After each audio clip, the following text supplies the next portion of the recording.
So I was talking yesterday to a client of mine, a guy called Johnny in Validus, Johnny at Validus gym in Alloa, Scotland. Johnny and I were having a bit of a chat. He was kind of saying to me how at the moment they've just moved premises from a smaller to a bigger, and he's struggling to bring in as many members as he would like. Obviously, it's like the obvious challenge of growing your business, right? And he's not really got a lot of money to play with in regards to marketing and stuff. So I said to Johnny, I said, maybe you need to think outside the box a little bit in regards to how to grow your business. Maybe it isn't just leafleting and staff training and radio ads and things like that. I said, have you ever looked at networking? Johnny said, no, networking's really not for me.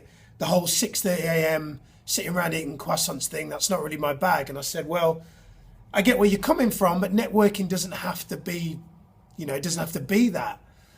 I said, for starters, and I've mentioned this to Johnny several times before, and he's not maybe taken any action. I said, have you yet arranged to meet up with Anthony? And just so you know, Anthony is a gym owner in Airdrie, which is a town about 40 minutes away in Scotland. He said, no. I said, well, maybe you should just get together and meet Anthony.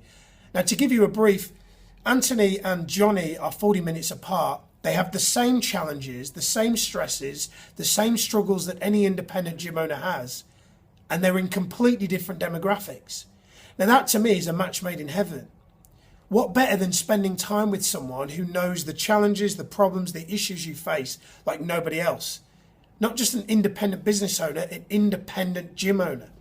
My mum owned a gym for 19 years, and I still to this day will say when it closed down, the biggest problem my mum had, the reason it struggled, she didn't have enough people around her who supported her vision.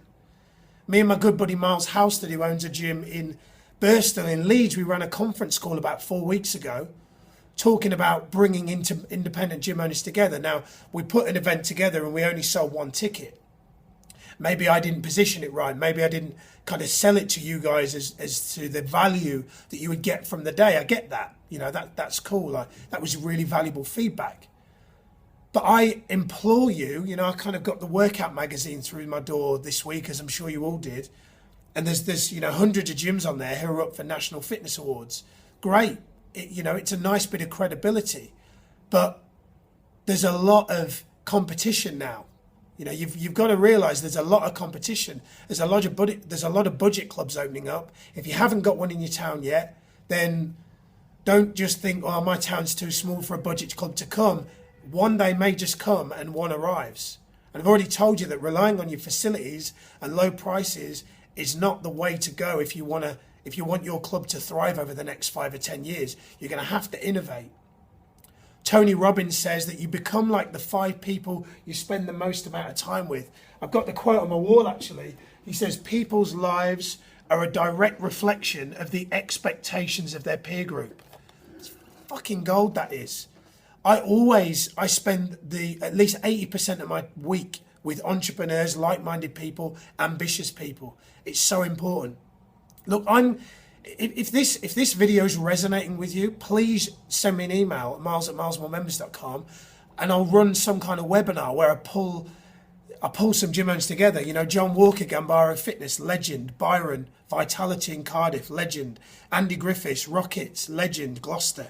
Brandon, Active for Less Hove, legend. Miles, Birstall, legend. Dave Taylor, Jimmy, Salisbury, legend. Jeff, Hat in Fitness, legend. And just to clarify, it's not a boys club. Sue down at Heights in Burgess Hill. Hi to you, Sue. You're all independent gym owners. You've got to stick together. You've got to work together. You've got to help each other. Biggest no-brainer. What I'm going to do is I'm going to put this out, and I know this is a bit of a ramble and there's no real actual tangible learning in the video today, but networking, gym owner networking is the way forward. Not just once a year at Independent Operators Unite. Big up to my old mentor Dave Wright for organising that. I'm talking about regular contact. Once a month getting together will drastically elevate your business performance, I promise you. I'm going to put together a webinar in the next week or so, And if you love this video, please give me some feedback in the comment box or drop me an email. Let me know that you've enjoyed this and that you are now thinking seriously about networking with other gym owners, because it is the way forward. Don't let your club end up like my mum's did. Have a great day. I'll speak to you soon.